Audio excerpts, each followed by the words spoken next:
그리스의 신화에서 유래된 말 중에 판도라의 상자라는 말이 있습니다. 여러분 많이 들어보셨죠? 판도라의 상자. 이 말의 유래는 프로메테우스라는 신이 최고의 신인 제우스의 명을 어기고 인간에게 불을 훔쳐다가 주자 이 제우스가 화가 나서 이 프로메테우스에게 벌을 내리기로 결심을 합니다. 그래서 제우스는 대장장이 신인 헤파이스토스에게 판도라라는 최초의 여자를 만들게 하죠. 그리고 그 여자에게는 절대로 이 상자를 원래는 항아리입니다. 그걸 열어보지 말라. 비밀스러운 상자를 이 판도라는 여인에게 줍니다. 하지만 이 판도라 이 여인은 주체할 수 없는 호기심으로 그것을 이기지 못하죠. 그래서 절대로 열어보지 말라는 상자를 열게 되죠. 어떤 일이 벌어집니까? 그 안에서 온갖 질병, 슬픔, 죽음, 고통, 모든 세상의 악과 재앙이 이제 이 세상으로 나왔다라는 그런 이야기입니다.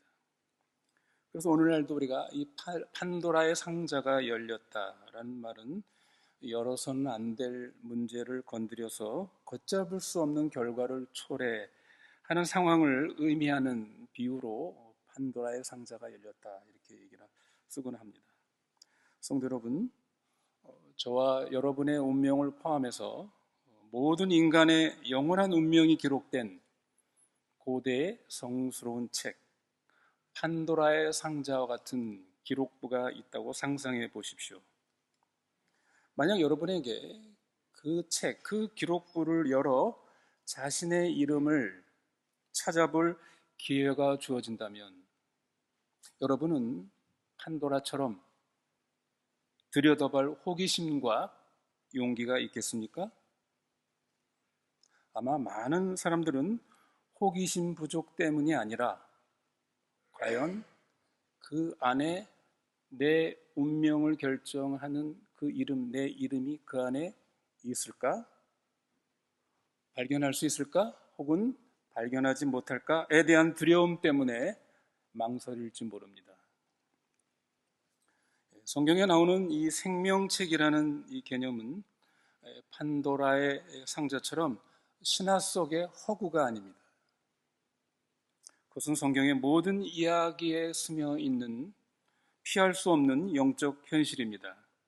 이것은 우리가 신학교 강의실에서 학술 토론을 위한 주제가 아닙니다. 그것은 우리 중 누구에게도 직면하게 될 가장 개인적이고도 긴급한 문제입니다. 왜 그렇습니까? 그것은 우리의 영원한 삶이냐 아니면 영원한 죽음이냐의 이런 문제입니다. 하나님의 영광스러운 임재 안에서의 영원한 기쁨이냐 아니면 성경이 끔찍한 용어로 묘사하듯이 슬피 울며 이를 가는 영원한 분리, 영원한 비극의 문제, 이 문제 때문입니다. 그리고 이것을 생각할 때 여러분에게 어떤 긴장감이 있습니까? 그렇다면 그것은 우리 영혼의 모든 것이 여기에 걸려 있음을 알고 있다는 신호입니다. 그런데 성도 여러분, 지금 말씀드린 이 생명책이라는 개념은 신약 성경에서 갑자기 나타난 것은 아닙니다. 이것은 구약 성경에부터 깊이 뿌리를 내리고 있는 그러한 개념입니다. 여러분 출애굽기 32장에 보면 이스라엘 백성들이 출애굽을 해서 어디에 도착합니까? 시내산에 도착을 하죠. 그 시내산에서 모세는 하나님으로부터 십계명을 받기 위해서 올라가서 그 내려오는 시간이 자꾸만 길어지고 더뎌집니다. 아무리 기다려도 내려오지 않자 시내산 아래에 있는 이스라엘 백성들은 아론을 꼬드겨서 금송아지를 만들고 그렇죠? 그 금송아지 우상 숭배한 그 광란을 벌입니다.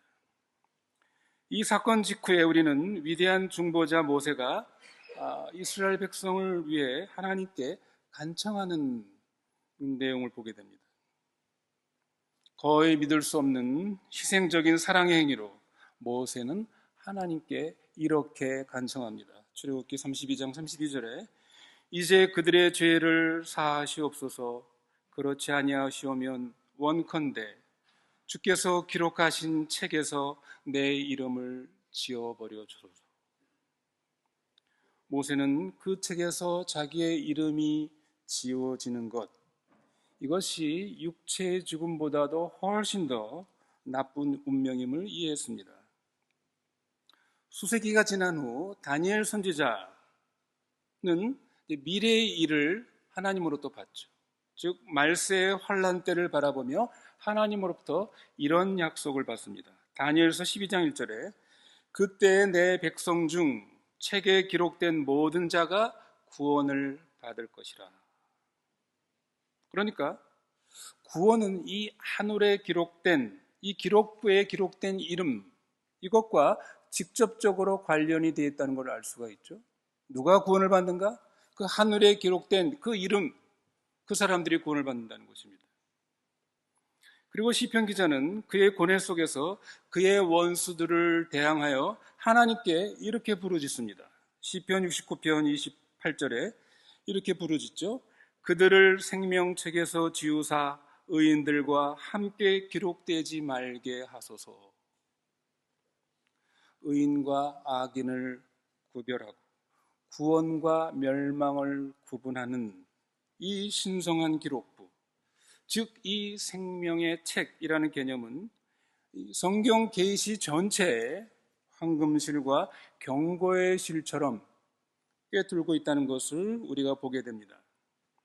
예수님께서 이 땅에 성신하셔서 역사의 무대에 등장하시면서 이 생명책의 개념, 이것을 결코 버리지 않으셨습니다. 오히려 예수님은 이 생명책의 이 의미를 더욱더 확증하고 심화시키셨습니다.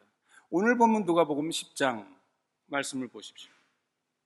이 10장에서 예수님은 70명의 전도대를 구성해서 2명씩 짝지어서 이스라엘 각처에 복음을 전하도록 파송하셨죠. 그리고 그 제자들이 귀신들까지도 그들에게 복종하는 것에 아주 의기양양하여 돌아와서 예수님께 그 선교의 보고를 하죠. 그 말을 들은 예수님이 이들의 방향을 재설정하는 것을 보게 됩니다. 오늘 본문 20절에 그러나 귀신들이 너에게 항복하는 것으로 기뻐하지 말고 너의 이름이 어떻게 해요? 하늘에 기록된 것으로 기뻐하라. 너의 이름이 하늘에 기록된 것으로 기뻐하라. 예수님은 그들의 기쁨의 원천을 그들의 어떤 일시적인 능력에서 영원한 지위, 영원한 신분, 즉 너의 이름이 하늘에 기록된 것, 생명책에 기록된 것으로 기뻐하라. 이들의 기쁨을 격상시켰습니다. 성도 여러분, 우리가 이것을 기억해야 합니다. 여러분, 우리 신자의 가장 큰 기쁨의 원천, 근원이 무엇입니까? 여러분이 이 땅에서 하나님의 복을 받아서 잘 먹고 잘 사는 것, 자녀들이 성공하여 어떤 높은 자리에 올라가는 것,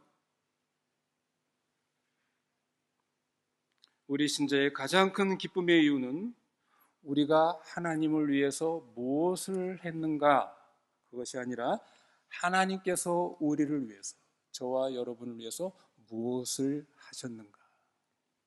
즉 우리의 이름이 영원한 하나님 나라, 그 안전한 장소에 기록된 것, 이것을 아는 것이 우리 신자의 가장 기쁨의 근원, 원천이 되어야 합니다. 오늘 저희는 앞에서 본 것처럼 시내산에서 갈보리까지 펼쳐지는 이 완벽한 계시의 연속성을 보게 됩니다. 이는 우리의 영원한 신분과 정체성이 하늘에 기록되어지고 알려지고 지켜지는 것임을 보여줍니다. 그렇다면 이 생명책에 우리의 이름이 기록되었다라는 것은 무엇을 의미하는가 하는 것입니다. 첫 번째로 우리가 기억해야 할 것은, 이건 첫 번째이면서도 가장 근본적이고 기본적인 것입니다. 그것은 바로 오직 하나님의 은혜에 의해서 우리의 이름이 생명책에 기록된다는 것입니다. 다시 말해서 우리는 오직 하나님의 은혜로 말미암아 하나님께, 그분께 속해 있다라는 것을 의미합니다. 계시록 13장 8절에 보면 우리에게 사도 요한은 우리에게 이 기록부, 이 생명책에 대한 더 구체적인 이름을 알려줍니다. 사도 요한은 이렇게 말합니다. 죽임을 당한 어린 양의 생명책이다. 이 기록부의 이름이 뭐냐면 죽임을 당한 어린 양의 생명책이라고 이렇게 말합니다. 그러니까 이 생명책은 뭐와 관련이 있습니까? 죽임을 당한 어린 양의 생명과 관련이 있습니다. 다시 말하면 이 생명책에 기록된 이름은 그 사람의 어떤 선행, 도덕성 또는 그 사람의 어떤 종교적인 열심, 노력, 그 사람의 의의 공로에 근거하지 않는다는 것입니다. 생명책에 우리 이름이 기록된, 쓰여진 잉크는 죽임을 당한 어린 양, 즉 오직 예수 그리스도의 피입니다. 우리의 이름이 기록된 근거는 시간이 시작되기 전부터 계획된 죽임을 당한 어린 양, 즉 그리스도의 희생의 죽음입니다. 그분이 먼저 우리를 사랑하셨습니다. 생명책에 우리의 이름이 기록됐다는 것은 우리가 누구인지 때문이 아니라 그분이 누구인지, 즉 죽임을 당한 어린 양, 그리스도 때문에 하나님에 의해서 우리가 알려지고 사랑받고 선택되었다는 것입니다. 성도 여러분, 우리는 언제나 이 사실을 기억해야 합니다. 우리가 그 하나님의 생명책에 기록되었다면 그것은 오직 하나님의 은혜. 하나님의 은혜가 뭡니까?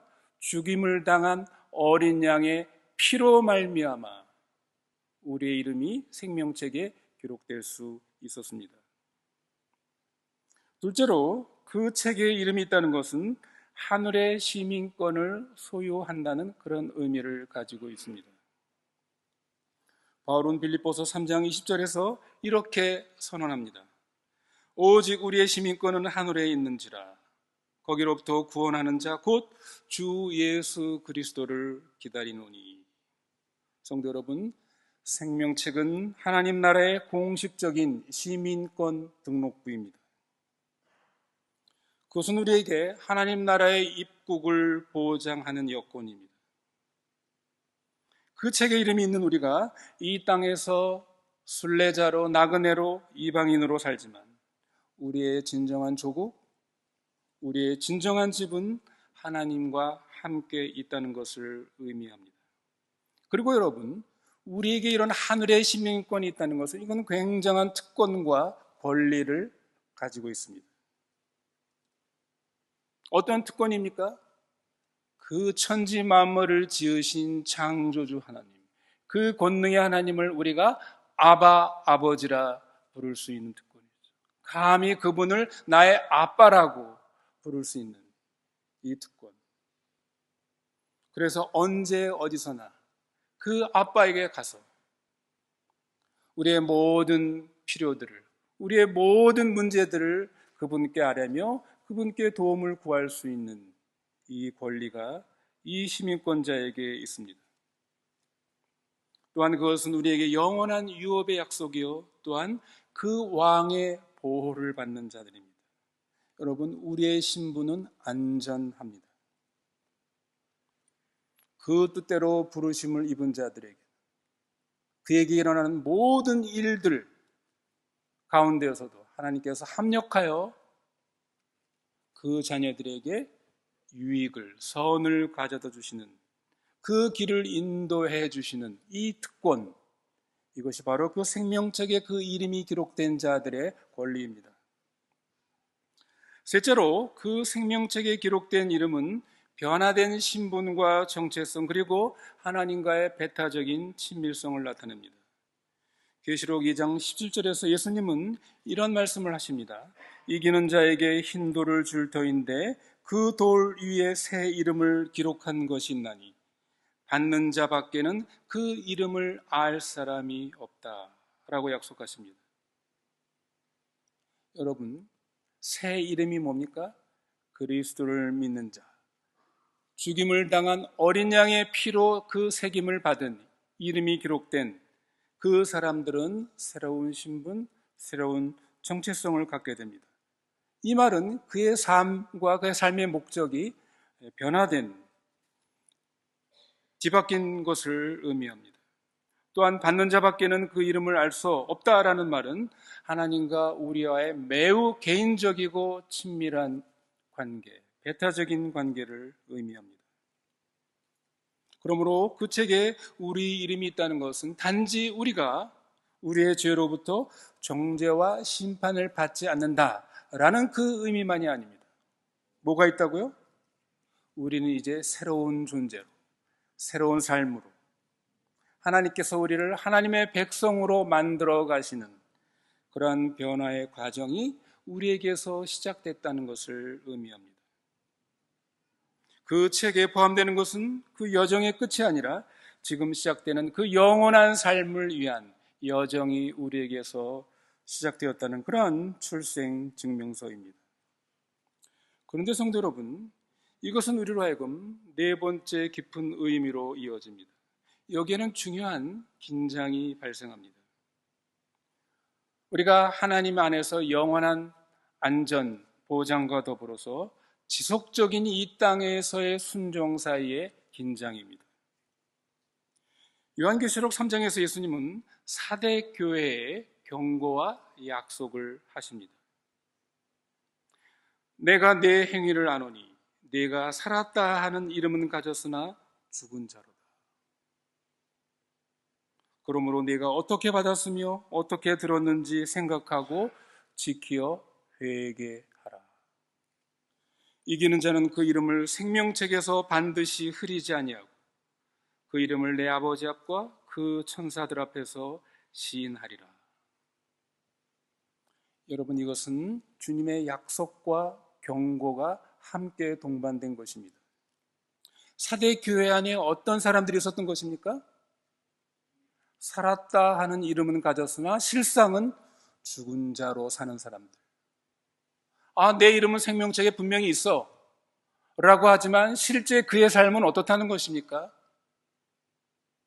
하나님 앞에서 회개치 않는, 죄 가운데 살면서 그 죄를 회개치 않는 사람들에 대해서 예수님이 뭐라고요? 살았다 하는 이름은 가졌으나 실상은 죽은 자다.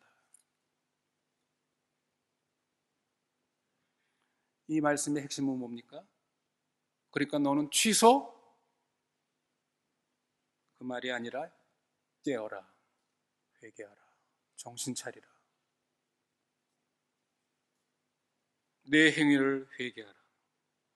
여기서 이기는 자란 결국 자신의 죄된 행위를 회개하고 하나님 앞에서 바로 서는 이 부분을 말하는 것이 아니겠습니까?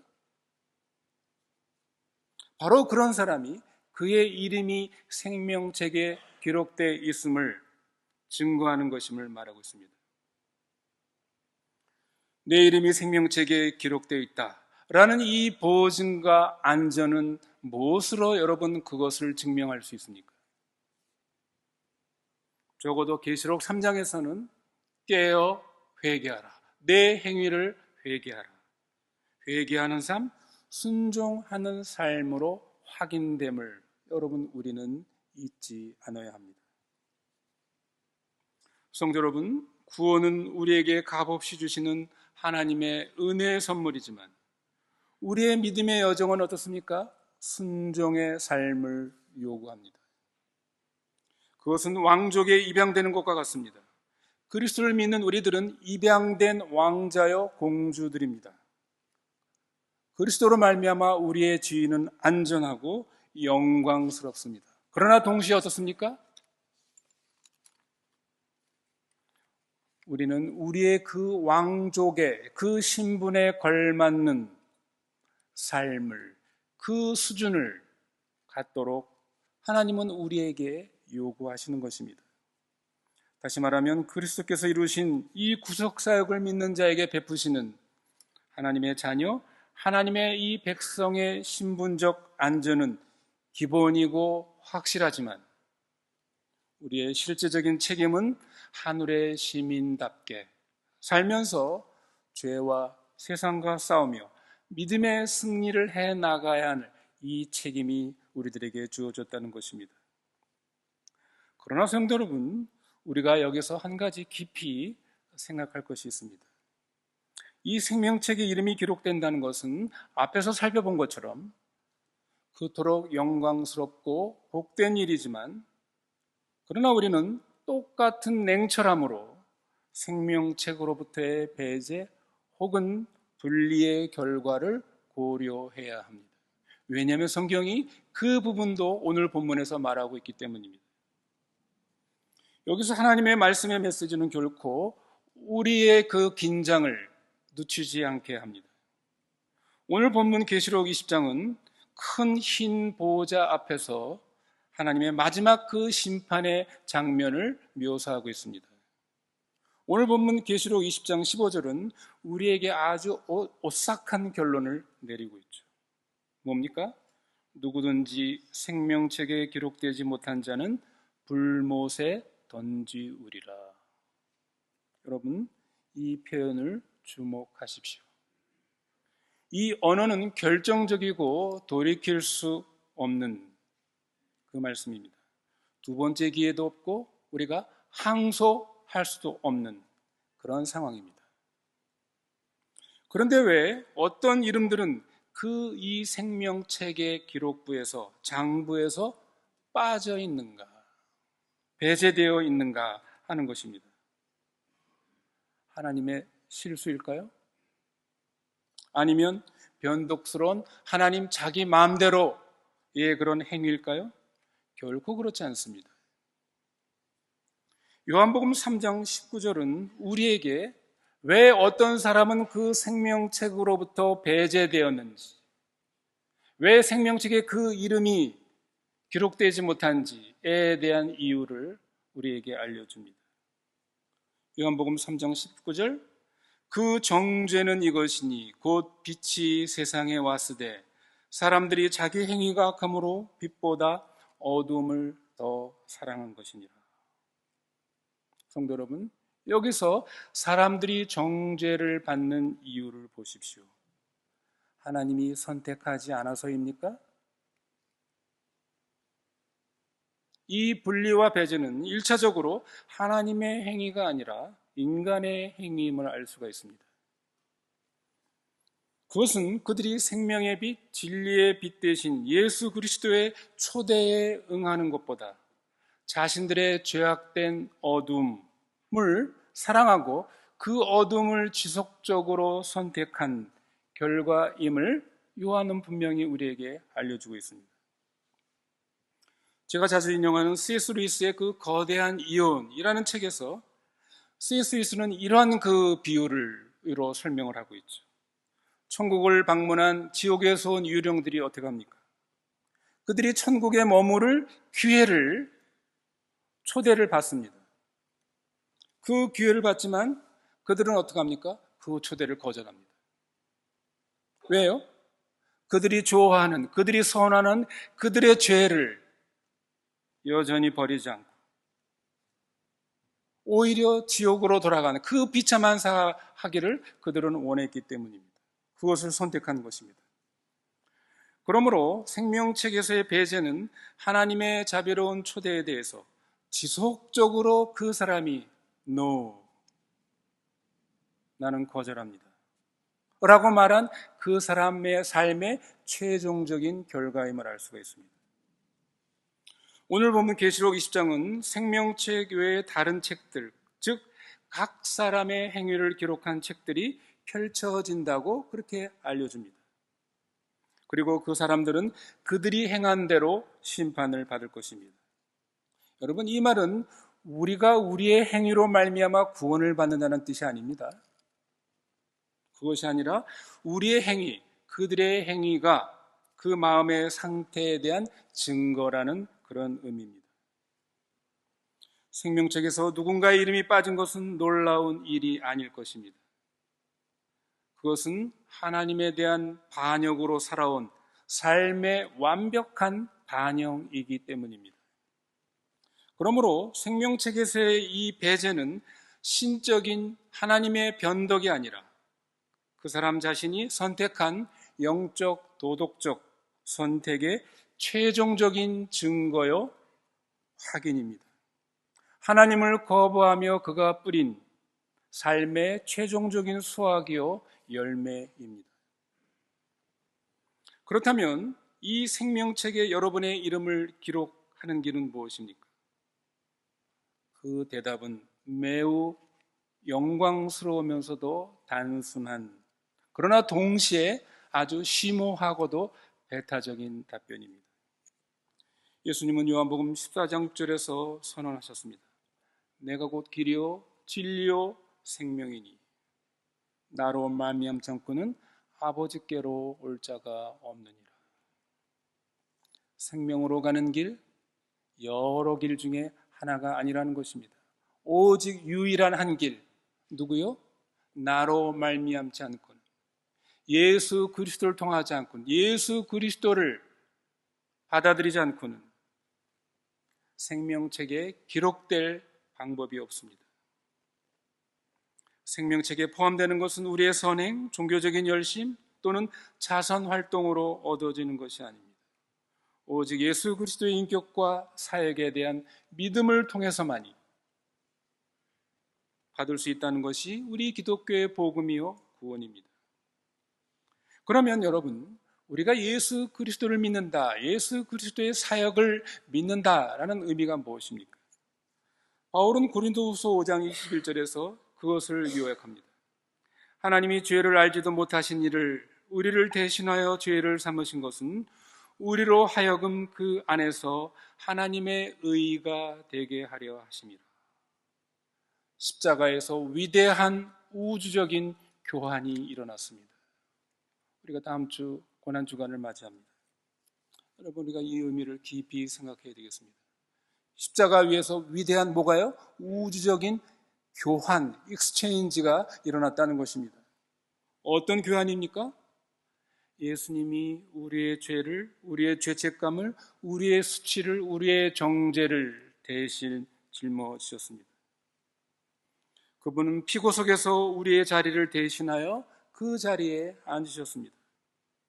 그리고 그 대가로 그분은 우리에게 그분의 완벽한 의, 완벽한 구원을 제공하셨습니다. 어린 양의 생명책에 우리 이름이 기록될 자격을 주는 것은 바로 이 전가된 예수님의 의입니다. 십자가에서 그리스도의 사역은 우리의 영원한 희망을 위한 유일한 보증, 유일한 기초입니다. 그리고 마지막으로 우리는 이제 모든 시대를 초월해서 하나님께서 우리를 초대하시는 그 초대를 우리는 깊이 생각해야 합니다. 성경의 마지막 부분인 요한계시록 22장 17절은 이렇게 끝을 맺고 있습니다. 오라, 듣는 자도 오라 할 것이요, 목마른 자도 올 것이요, 또 원하는 자는 값도 없이 생명수를 받으라 하시더라. 성도 여러분, 이것은 폭군의 초대가 아닙니다. 사랑하는 하나님 아버지의 호소라는 것을 우리가 기억해야 합니다. 말씀을 맺습니다. 성도 여러분, 이 오늘의 질문은 여전히 우리에게 남습니다. 여러분의 이름이 생명책에 기록되어 있습니까? 여러분, 이것은 두려워해야 할 질문이 아니라 깊은 정직함을 위한 질문입니다. 왕의 자비로운 초대는 우리에게 열려 있습니다. 어린 양은 우리를 위해 죽임을 당하셨습니다. 이 십자가의 죽음을 통한 하나님의 지혜, 이 구원은 하나님의 놀라운 지혜였습니다. 여러분, 이것이 얼마나 놀라운 지혜였는지 사도 바울은 고린도후서 2장 9절에서 이렇게 말하고 있습니다. 눈으로 보지 못하고 귀로 듣지 못하고 사람의 마음으로 생각지 못하였던 모든 것을 하나님이 자기를 사랑하는 자들을 위하여 예비하신 것이라. 무엇을 예비했다는 말입니까? 사람의 눈으로 귀로 도무지 생각하지 못했던 그 예비된 것, 바로 십자가의 죄죠. 십자가를 통한 구원입니다.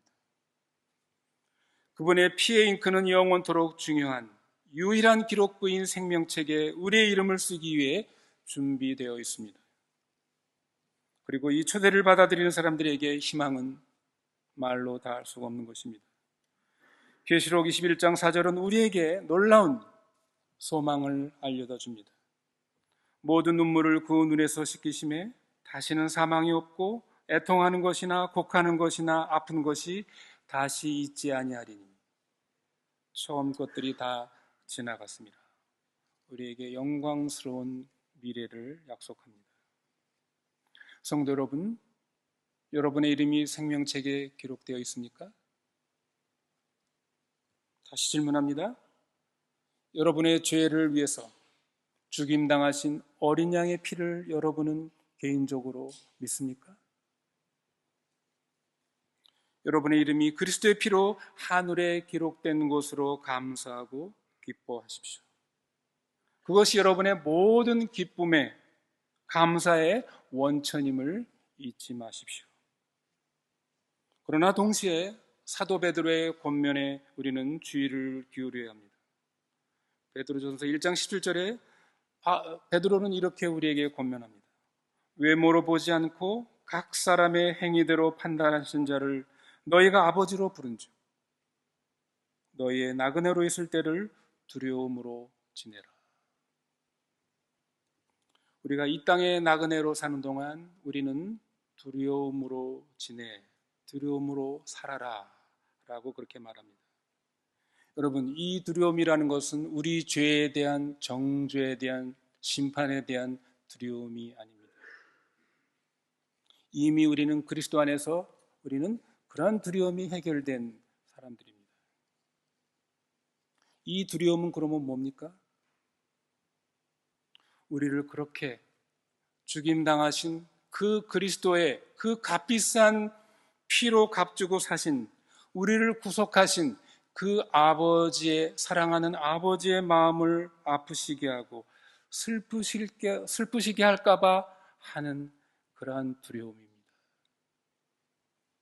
그러한 두려움에서 오는 경외심을 의미하는 것입니다. 여러분, 항상 우리는 이 사실을 기억해야 합니다. 우리가 매일매일 살아가면서 나의 말과 행실 속에서 나를 그토록 사랑하신, 나를 그토록 그 값비싼 대가를 지불하고 나를 사랑하신 그 하나님의 마음을 슬프게 하고 아프게 할까? 늘 그것을 우리가 생각하며 살아가야 하는 바로 이러한 경외심 있는 두려움을 가지고 우리는 경건한 두려움을 가지고 살아가야 한다는 그런 의미입니다. 그리고 이 거룩한 두려움은 우리의 소유, 시간, 우리의 모든 삶의 우선순위가 영원한 하나님 나라의 가치에 의해서 재조정되어야 함을 의미합니다.